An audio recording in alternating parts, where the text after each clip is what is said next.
Hello, I'm back from Reason Reacts, and so you don't have to. And today we'll be watching Space Jam by Nostalgia Critic.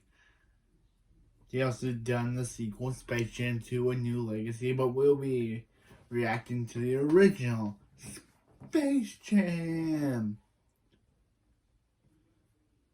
Space Jam. Yeah, the Air Jordan's Looney Tunes commercial with Michael Jordan that for some reason was a thing, and it somehow got a crossover and somehow got a movie based on it that somehow was about the Looney Tunes. And I've seen it. I've somewhat seen the sequel. I think the first one's better than the sequel, but that's my opinion. Let's watch Space Jam. Oh, I'm the Nostalgia Critic. I remember it, so you don't have to. You know, I love the Looney Tunes. Who doesn't? They're funny, they're clever, they're unique, they're absolutely wonderful. And you wanna know what else? I love basketball. Again, who doesn't? It's fun, it's intense, it gives you a rush of energy. It's also absolutely wonderful. However, you want to be sure to keep these two elements as far away from each other as humanly possible. Because if you don't, you get fucking Space Jam! The worst piece of commercialized half-baked horseshit that ever hit the... Okay, alright, I apologize.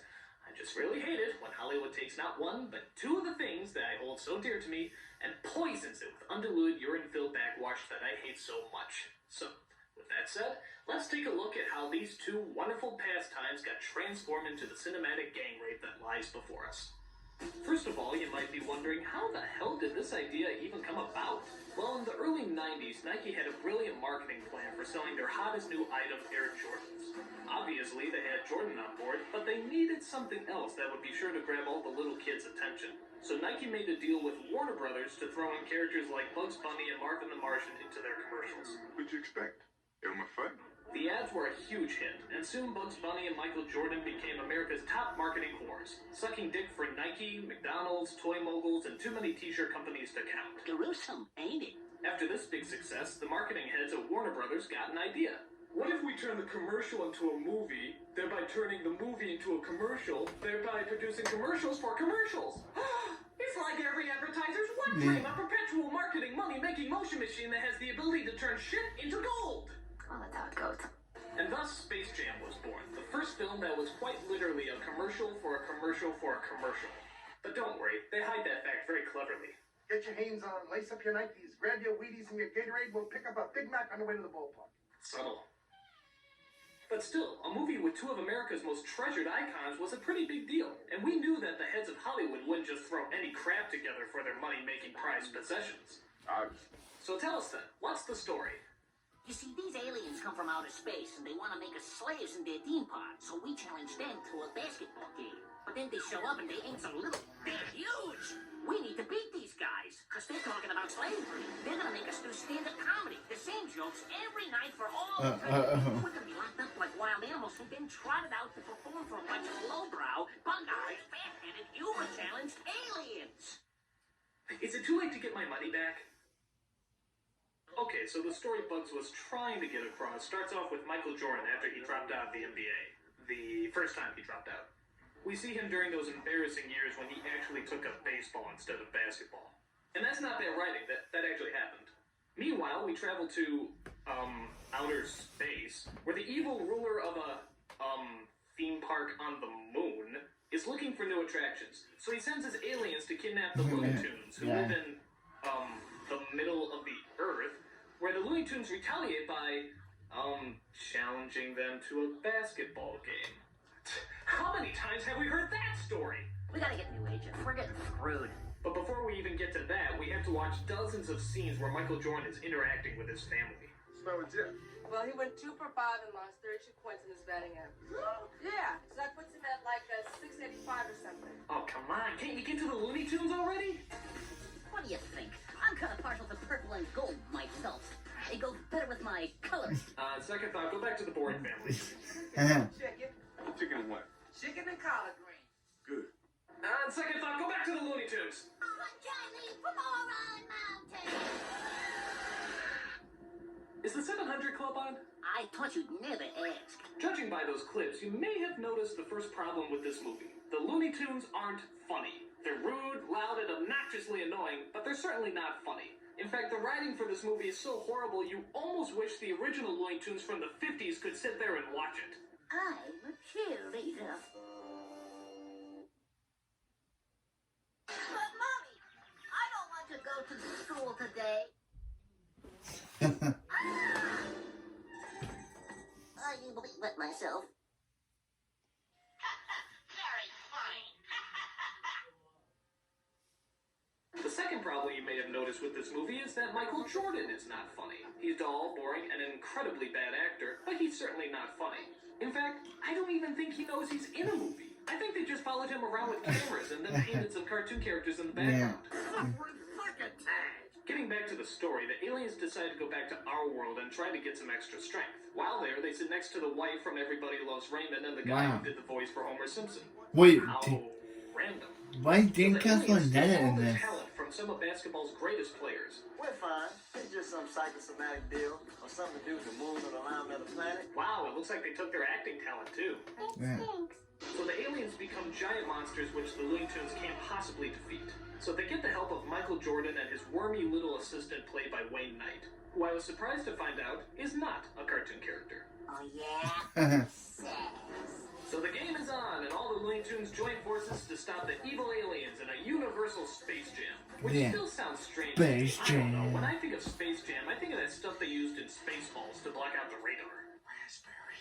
So all your favorites are there for the lineup, including Bugs, Daffy, Porky, Taz, Elmer, Lola, Tweety, Marvin, Wait a minute! Who the fuck is Lola? Oh, wait, I remember from the classic Lola cartoons. You know, with the... Who the fuck's Lola?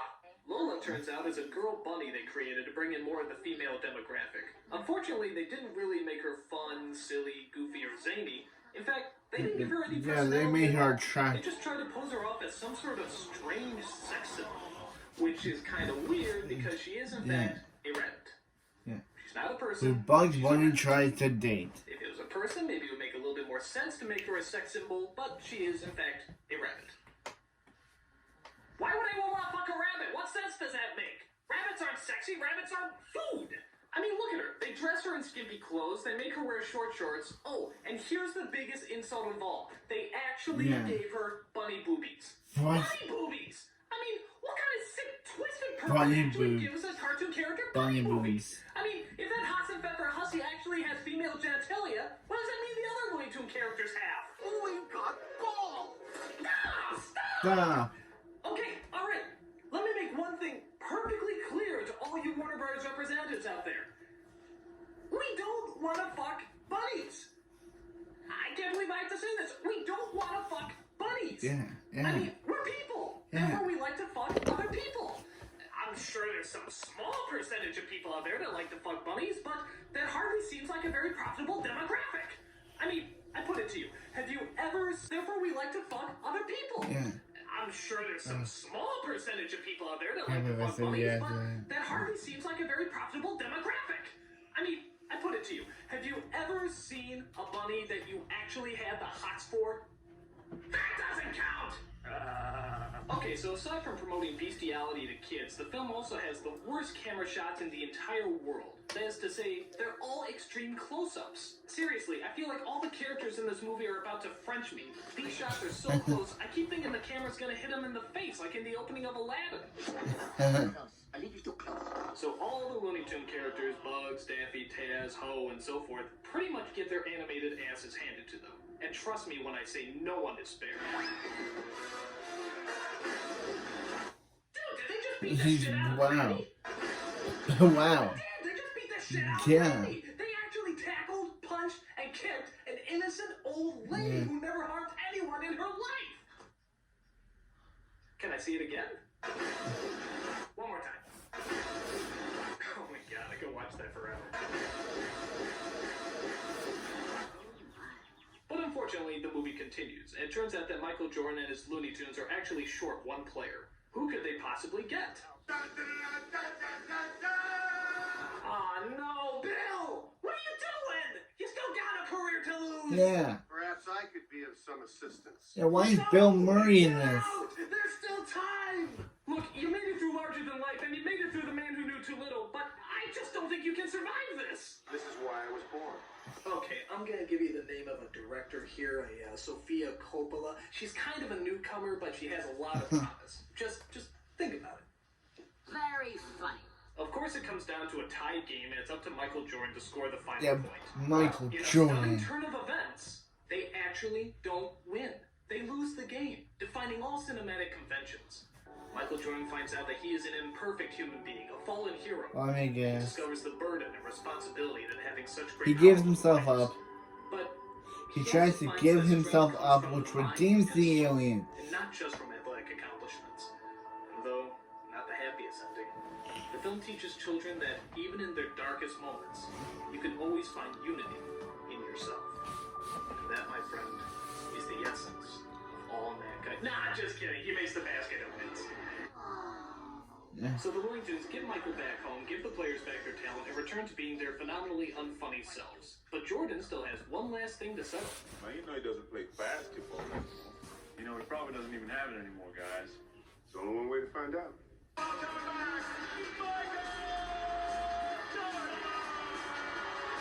Oh, I see. It's because of the Looney Tunes that Michael Jordan came back to basketball.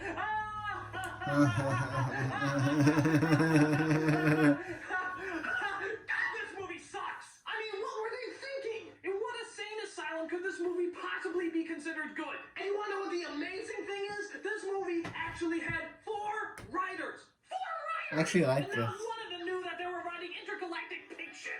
I mean, can you imagine what the writing session with these 4 morons was like? I see aliens. I also see Michael Jordan being sucked down a golf hole and win a basketball game against Bugs Bunny. Actually, that explains a lot. That's it. We're out of here. I'm the nostalgia critic. I remember it, so you don't have to. God, what a bad movie. And that was Space Jam. I actually like this film. I saw it like I think a couple of years ago and on Netflix, and I was like, yeah, I like this film. Space Jam was actually pretty good. It's not all that terrible as the critic says it is. Like, okay, the Looney Tunes are funny, and of course, them giving the reason, they're the reason Michael Jordan returned to basketball. At least Michael Jordan's a better actor than LeBron. At least we can all say that Michael Jackson is a better actor than LeBron James. Come at me. Tell me I'm wrong. Tell me that Michael Jackson is a better actor than LeBron James. If you can tell me that Michael Jackson is better, if LeBron James is better than Michael Jackson. Come on, bro. Tell me. If you can tell me that Michael Jackson is better, that LeBron James is better than Michael Jackson, I would like to meet the person who thinks that that LeBron James is a better actor than Michael Jackson. I'm Becker, and I remember it, so you don't have to.